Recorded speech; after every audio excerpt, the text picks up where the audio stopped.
आप सबको जय मसीह की। मेरे प्रियो, मैं आपको आज बताऊंगा कि समुद्र में लाठी मारकर रास्ता एक व्यक्ति बनाता है और वो व्यक्ति परमेश्वर का एक सच्चा और एक साहसी और एक सामर्थी सेवक है जिसका नाम मूसा है।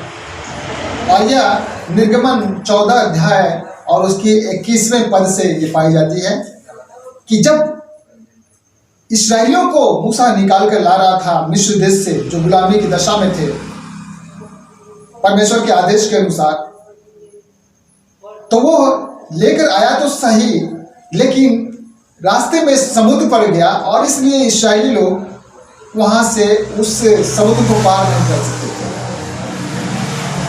और फिरौन जो वहां का शासक था वो नहीं चाहता था कि इस्राएली लोग भाग कर जा पाए, और परमेश्वर ने उस फिरौन के मन को कठोर कर दिया और उसने फिर से अपनी सेना को तैयार किया और रथों को, घोड़ों को तैयार किया और कहा कि जाओ इस्राएलियों का पीछा करो और फिर से सबको बंधक बनाकर, बंदी बनाकर सबको लेकर आओ जो इस्राएली गुलामी की दशा में थे।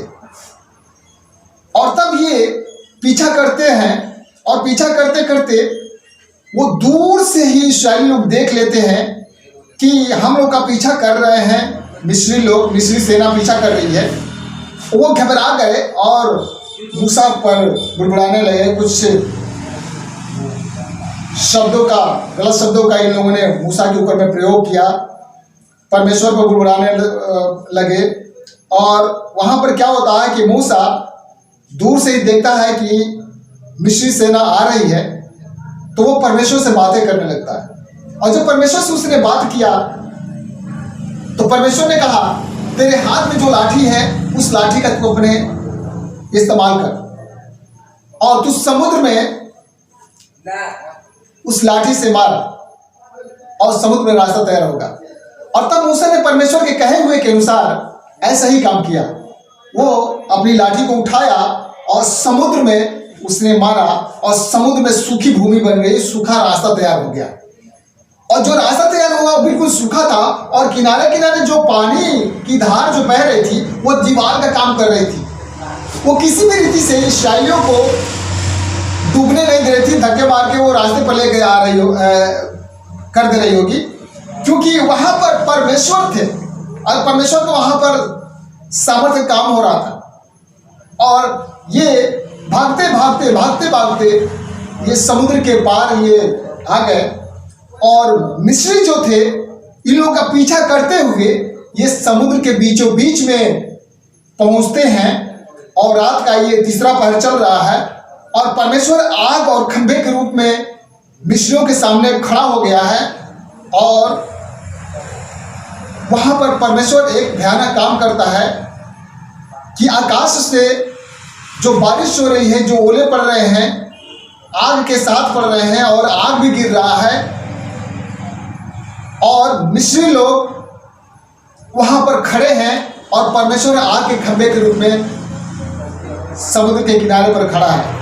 और जब तीसरा पहर हुआ तो सारे मिस्री उसमें समुद्र के बीचों बीच में पहुंचते हैं और तब परमेश्वर बड़ी आकाश में गर्जन करता है और पूर्वाई हवा चलाता है। और उस समय में मिस्री और उसके घोड़े डर जाते हैं। बाइबल में लिखा हुआ है कि जब वो समुद्र के बीचों बीच में पहुंचे तो परमेश्वर ने इनके रथों के पहिए खोल दिए और पहियों से रास्ता भी जाम होता था। और तब मिस्री घबरा गए और कहने लगे कि इनके तरफ से परमेश्वर है, आओ हम इनके सामने से भागे। और जब वो वापस होने के लिए, वो भागने के लिए तैयार थे, उसी समय मूसा ने फिर से परमेश्वर से बातें किया और परमेश्वर ने कहा, फिर से तू लाठी उठा और समुद्र में मार ताकि मैं इनको नाश करूं। और तब मूसा ने फिर से लाठी उठाया और समुद्र में मारा और समुद्र का पानी फिर से बराबर हो गया और सारे मिस्री सेना और उनके घोड़े, उनके रथ सब समुद्र में डूब गए। इस तरह से आप देख सकते हैं कि समुद्र में जो रास्ता तैयार किया वो मूसा नाम का एक व्यक्ति था, और वो परमेश्वर की आज्ञा के अनुसार, परमेश्वर के आदेश के अनुसार उसने ऐसा काम किया। मेरे प्रियो, जब भी आप परमेश्वर के सच्चे अगर सेवक हैं और किसी भी परेशानी में होंगे, और जब परमेश्वर को आप पुकारेंगे, परमेश्वर उसी समय आपको सुन लेंगे और आपकी सहायता करेंगे, आपकी मदद करेंगे। इसलिए परमेश्वर को आप कभी ना भूलें, परमेश्वर के साथ ही जीवन व्यतीत करें, क्योंकि संसार का जीवन अच्छा नहीं है। प्रभु हम सबको आज के इस वचन के द्वारा आशीष